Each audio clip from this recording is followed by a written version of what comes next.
Hello everyone, welcome to my channel and welcome to today's video. Today I'm showing you how to make a vitamin C facial toner. Now using a facial toner on your skin is very vital for your skin. What the facial toner does is set the foundation for your facial serum, your facial moisturizer, and also your facial oil.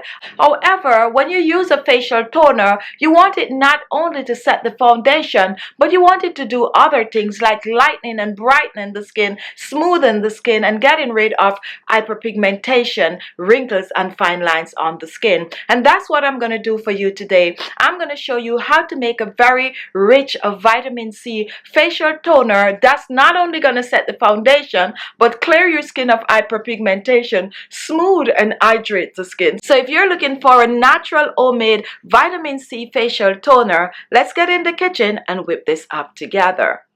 If you have already subscribed to the channel and you feel like you want to be more active on this channel, to be more a part of the channel, then you can become a member. Look below, there's a join button. Click on it and choose your tier. The first ingredient is orange. And I'm going to be using one medium orange for this recipe. If you want to make more, you can choose to double up on the ingredient. Now to find a good orange, it should be heavier for its size. So make sure the orange is heavy. That's the way you know you're getting a good juicy orange. Also, since we're going to be using the peel of this orange, make sure the peel is intact, clean, and have a little sheen to it. All right, so now let's move on. Now there are two ways of extracting the peel from the orange. You can choose to cut it in 4 halves and remove the inner portion, and there you'll get the peel, or you can choose to peel it like I'm doing this. I've been peeling oranges since I'm a child, so this is like second nature to me. So I'm going to peel my orange as I'm showing here. Orange peel contains vitamin C, antioxidant that will help to brighten and lighten the skin. It also will help to clear the skin of spots and blemishes.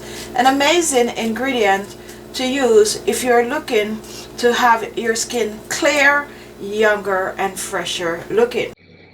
Now, do not use orange juice for this recipe. You do not want that. And even if it's fresh orange juice, no, we're only using the peel. However, you can choose to use dried orange peel in this recipe. Guys, there's another way that you could choose to extract the orange peel. You could choose to zest it if you don't feel like chopping and cutting and peeling. But I prefer to peel and then chop in small portions. Now, we're not gonna be blending this, guys. We are actually gonna be boiling the orange peel. You can also choose to add a little bit of a aloe vera gel to this when you are boiling. Now here we have our orange peel, and we're gonna add another ingredient to this right now. We're gonna add about 1.5 cups of cold water, and what I'm gonna do with this, I'm gonna be boiling it. So I'm gonna place it on the stove top, and I'm gonna be boiling this for a couple of minutes.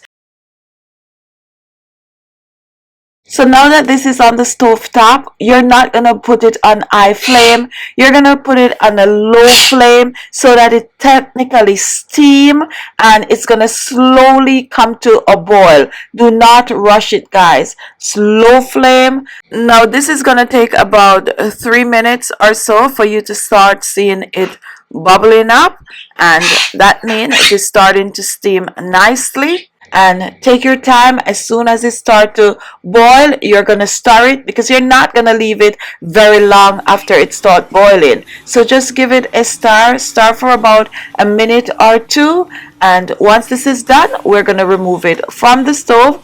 Now let's just stir for another couple of seconds, and then we're going to remove it from the stove.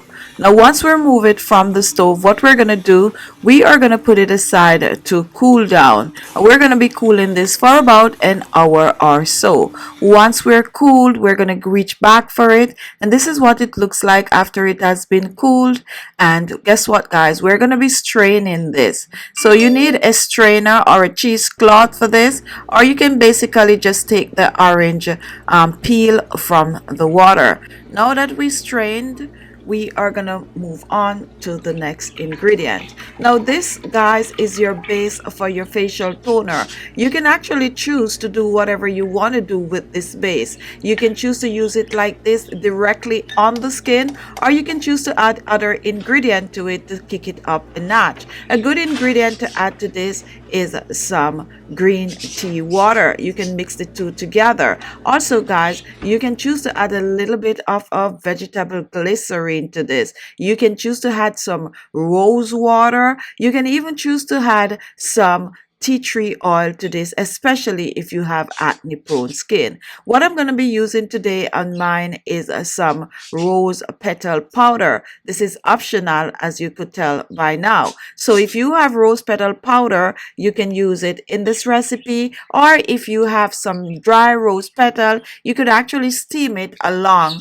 with the orange peel. Another good ingredient that you can use for this, especially if you're looking to tighten and firm the skin, is some star anise. So you could actually boil the star anise in the water while you are boiling the orange peel, and this would make an amazing facial toner for aging skin, wrinkled skin. So guys, take a look. Here I have my rose petal powder, and I'm not going to use a lot because this is very strong, very concentrated. So I'm just going to use a half of a teaspoon of the rose petal powder, and I'm gonna mix this in. If you're using rose petal powder, you can choose to add this to the orange peel water while it is still very hot, so that it could actually steam in the mixture. So I'm just gonna blend, and I'm gonna blend well.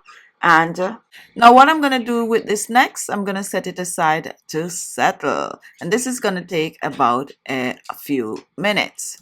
Now a spray bottle is best to store this in for easier application. But if you do not have a spray bottle, you can actually store this in any other bottle that you have, and you can use a cotton pad to apply it to the skin. With the spray bottle, all you need to do is to spritz it on the skin. Now this can be stored in your refrigerator for at least 7 days. If you want it to last longer, add the vegetable glycerin or a little bit of a vitamin E oil. Now, when do you use this? You use this right before you apply your facial serum. So as soon as you finish washing your face, pat drying your skin, you spritz or apply your facial toner on your face. You're going to let it dry on your face a little, and then you're going to go on to add in your facial serum, your moisturizer, and your facial oil. A facial toner is good to use both AM and PM. But another amazing thing about this facial toner is that you can keep it in your refrigerator, and if you're living somewhere where it's very warm, you can actually spritz this on your face throughout the day to keep your face hydrated and not to dry your face out. Also, guys, if you're like a person that is like a chef or a nurse or someone like that that is in an environment where your skin tends to get dry easily, just carry this around and spritz it on your face. This can be worn under makeup, and it can also be worn above the makeup. So there you have it, your vitamin C facial toner.